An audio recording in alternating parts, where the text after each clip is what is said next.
The supervillain is Marxism itself, socialism itself. When you look at the price of gold right now and realize how rapidly it's going up, and the price of gold is an indication as to how stable the market thinks your economy is, and it's saying, bro, you're in real trouble.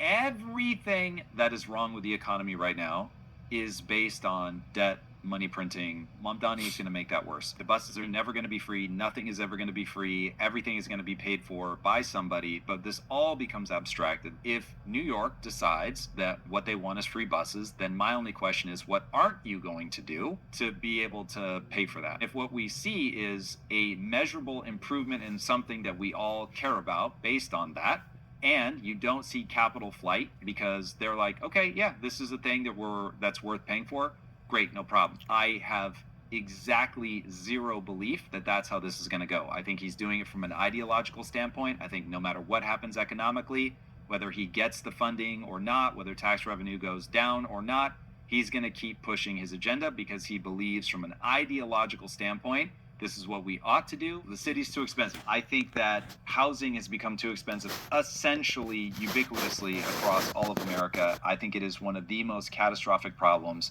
We have tried rent freezes before in New York. In fact, we're doing rent freezes already in New York. Yeah, correct. It hasn't solved the problem.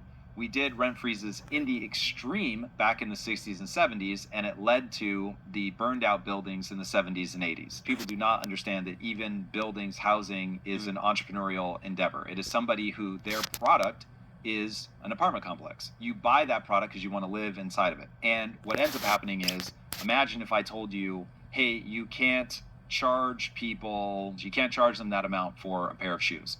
Well, all of a sudden, the number of people making shoes goes down because it has a knock-on consequence to all the things that they can make those shoes from.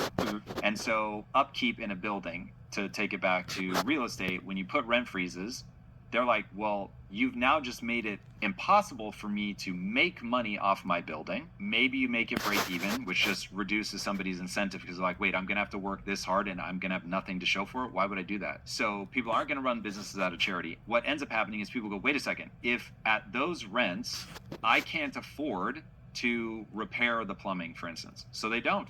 And they tell you, wrap a towel around it. And so you end up in a situation, this is real, you end up where a quarter of all of the buildings that burned in the Bronx were due to arson because it was cheaper to burn the building and collect the insurance money than it was to try to upkeep it. When you start